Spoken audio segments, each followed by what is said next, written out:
South India Shopping Mall, The Wedding Mantra, Sarikotta Wedding Collection, South India Shopping Mall. రాష్ట్రంలో ఈ రోజు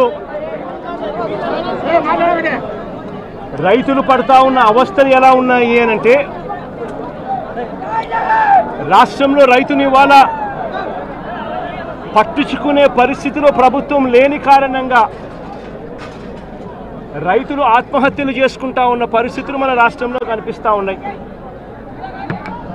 ఈరోజు ఈ సీజన్లోనే ఈ జిల్లాలోనే ఇక్కడే ఇద్దరు ఆత్మహత్యలు చేసుకున్న సన్నివేశం మధ్య ఈరోజు ఈ జిల్లాలో నేను మాట్లాడుతూ ఉన్నా. ఈరోజు ఇక్కడే ఇదే జిల్లాలోనే ఇద్దరు ఆత్మహత్యలు చేసుకున్న పరిస్థితులు. పర్చూరులో ఒక రైతు చనిపోయాడు. గడిచిన శుక్రవారం కొండేపిలో మరొక రైతు ఆత్మహత్య చేసుకున్నాడు. ఇద్దరు రైతులు గిట్టుబాటు ధరలు లేక ఇదే జిల్లాలో రైతాంగం చనిపోయిన పరిస్థితుల మధ్య ఈరోజు నేను ఇక్కడికి వచ్చి రైతులు పడతా ఉన్న అగసాట్లను ప్రభుత్వాన్ని గట్టిగా నిలదీస్తూ ప్రశ్నిస్తూ ఉన్నా. ఈరోజు రైతు పడతా ఉన్న పరిస్థితుల మధ్య ఏ పంటకు కూడా ఈరోజు రాష్ట్రంలో గిట్టుబాటు ధరలు లేవు. వరి ప్రొక్యూర్మెంట్ మొన్న చేశారు. ఏ రైతుకైనా కూడా ఏ రైతును తీసుకున్నా కూడా కనీసం 300 రూపాయల నష్టానికి రైతు ఎంఎస్పీ కన్నా తక్కువ రేటుకు అమ్ముకోవాల్సిన పరిస్థితిలో ధాన్యాన్ని రాష్ట్ర ప్రభుత్వం కొనుగోలు చేసింది. వరి దగ్గర నుంచి మొదలు పెడితే మిరప, పత్తి, జొన్న, కందులు, మినుములు, పెసలు, మొక్కజొన్న, సజ్జ, రాగులు, వేరుశనగ, అరటి, చీని, పొగాకు, కోకో ఏ పంట తీసుకున్నా కూడా రైతన్నకు ఈరోజు గిట్టుబాటు ధర రాని పరిస్థితి ఈరోజు రాష్ట్రంలో కనిపిస్తూ ఉంది.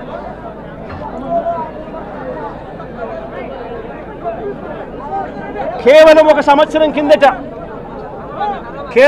సంవత్సరం కిందట వైఎస్ఆర్సీపీ ప్రభుత్వం ఉన్నప్పుడు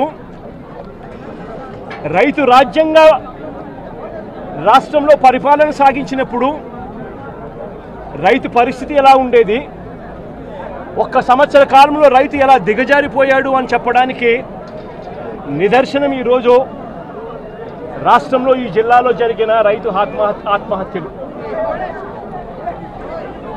గత ఏడాది రైతు భరోసా కింద రైతన్న పెట్టుబడి సమయంలో రైతన్నకు పంట వేసే సమయంలోనే మే మాసం చివరికల్లా ఖరీఫ్ మొదలయ్యే నాటికల్లా రైతన్నకు రైతు భరోసా కింద పెట్టుబడి సహాయం కింద సహాయం అందేది. వైఎస్ఆర్సీపీ ప్రభుత్వ హయాంలో, మా ప్రభుత్వ హయాంలో గత ఏడాది రైతు భరోసా కింద అందుతా ఉన్న ఆ సొమ్ము చంద్రబాబు నాయుడు గారు వచ్చిన తర్వాత ఆగిపోయింది. ఈ పెద్ద మనిషి చంద్రబాబు నాయుడు గారు వచ్చిన తర్వాత గత ఏడాది రైతు భరోసా కింద మోడీ గారు ఇచ్చే 6,000 కాక మరో 20,000 రూపాయలు రైతు భరోసా కింద ఇస్తానని చెప్పాడు ఈ పెద్ద మనిషి చంద్రబాబు నాయుడు. గత సంవత్సరం రైతులకు ఇవ్వాల్సిన 20,000 రూపాయలు ఎగరగొట్టేశాడు. ఈ సంవత్సరం కూడా జూన్ 10వ తారీఖున మోడీ గారు ఇవ్వాల్సింది ఇచ్చేసింది, చంద్రబాబు నాయుడు గారు ఇవ్వాల్సింది మాత్రం ఎగరగొట్టిన పరిస్థితుల మధ్య ఈరోజు రాష్ట్రంలో వ్యవసాయం జరుగుతూ ఉంది. రైతు పరిస్థితి అధ్వానంగా. సమయానికే సీజన్ ముగిసేలోగానే ఇన్పుట్ సబ్సిడీ ఇచ్చే సాంప్రదాయాన్ని గత ప్రభుత్వం అంటే గతంలో వైఎస్ఆర్సీపీ ప్రభుత్వ హయాంలో ఉండేది. ఏ సీజన్ ముగిసేలోగా ఆ సీజన్లో జరిగిన నష్టాన్ని ఆ సీజన్ ముగిసేలోగానే మరుసటి సీజన్ వచ్చేలోగానే రైతన్నకు ఇన్పుట్ సబ్సిడీ కింద సహాయం అందేది. ఈరోజు ఆ ప్రక్రియను గాలికి వదిలేసిన పరిస్థితుల మధ్య ఈరోజు వ్యవసాయం జరుగుతూ ఉంది.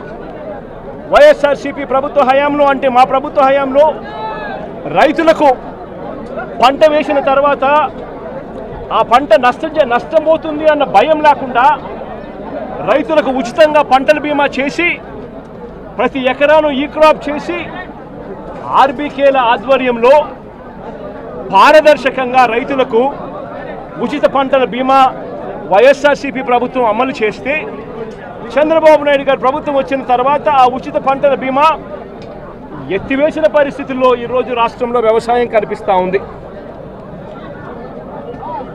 ఈ క్రాప్ వ్యవస్థను పూర్తిగా నీరుగా చేశారు. దళారీలు లేకుండా పంటలు కొనుగోలు చేసే ఆర్బీకే వ్యవస్థను నీరుగార్చిన పరిస్థితులు ఈరోజు రాష్ట్రంలో చూస్తూ ఉన్నాం. ఎరువులు, విత్తనాలు, పురుగుల మందులు ఇవన్నీ కూడా నాణ్యతను పరిశీలించి నాణ్యతకు ప్రభుత్వమే గ్యారంటీ ఇస్తూ రాష్ట్రంలో ప్రతి రూరల్ కాన్స్టిట్యుయెన్సీలో 146 ల్యాబులు ఏర్పాటు చేసి కాన్స్టిట్యుయెన్సీకి ఒక ల్యాబును ఏర్పాటు చేసి ఆ ల్యాబులన్నీ అందుబాటులో తీసుకొని వచ్చి విత్తనాలు కానీ ఎరువులు కానీ పురుగుల మందులు కానీ ఆర్బీకేల ద్వారానే నాణ్యతకు గ్యారంటీ ఇస్తూ రైతులకు గ్రామంలోనే రైతులకు అందుబాటులో ఉండే పరిస్థితిని వైఎస్ఆర్సీపీ ప్రభుత్వం చేస్తే ఈ ప్రభుత్వం దాన్ని పూర్తిగా గాలికి వదిలేసి ఈరోజు మళ్ళీ రాష్ట్రంలో కల్తీ విత్తనాలు, కల్తీ ఎరువులు, కల్తీ పురుగుల మందుల మధ్య రైతు జీవితం తల్లడిల్లిపోతా ఉన్న పరిస్థితి ఈరోజు రాష్ట్రంలో కనిపిస్తూ ఉంది. మేము తీసుకొచ్చిన ల్యాబులు ఈరోజు నిర్వీర్యం చేస్తూ ఉన్న పరిస్థితుల మధ్య ఈరోజు రాష్ట్రం కనిపిస్తూ ఉంది. మా ప్రభుత్వ హయాంలో ధాన్యం కొనుగోలు కాక ఆర్బీకేల ద్వారానే దళారీ వ్యవస్థ తీసేసి ధాన్యం కొనుగోలులో ప్రతి రైతుకు కూడా కనీస మద్దతు ధర ఖచ్చితంగా రైతుకు అందుబాటులోకి తీసుకొచ్చే కార్యక్రమం మేము చేస్తూ ప్రతి రైతుకు కూడా ఎంఎస్పి మాత్రమే కాకుండా జిఎల్టీ ఛార్జెస్ కింద అంటే gunny bags, logistics, gunny bags, labour, transport కింద ప్రతి రైతుకు ఎకరాకు 10,000 రూపాయలు అదనంగా మా ప్రభుత్వ హయాంలో వైఎస్ఆర్సీపీ ప్రభుత్వ హయాంలో ప్రతి రైతుకు కూడా మేము ఇచ్చేవాళ్ళం. ఈరోజు రైతుకు గిట్టుబాటు ధరలు రాని పరిస్థితి. ధాన్యం కూడా 300 రూపాయలు ఎంఎస్పీ కన్నా తక్కువ రేటుకు కొనుగోలు చేసిన పరిస్థితి. రైతు అమ్ముకున్న పరిస్థితి దళారీలకు. సుమన్ టీవీలో మీ పర్సనల్ అండ్ బిజినెస్ ప్రమోషన్స్ కోసం కింది నెంబర్కి కాంటాక్ట్ చేయండి.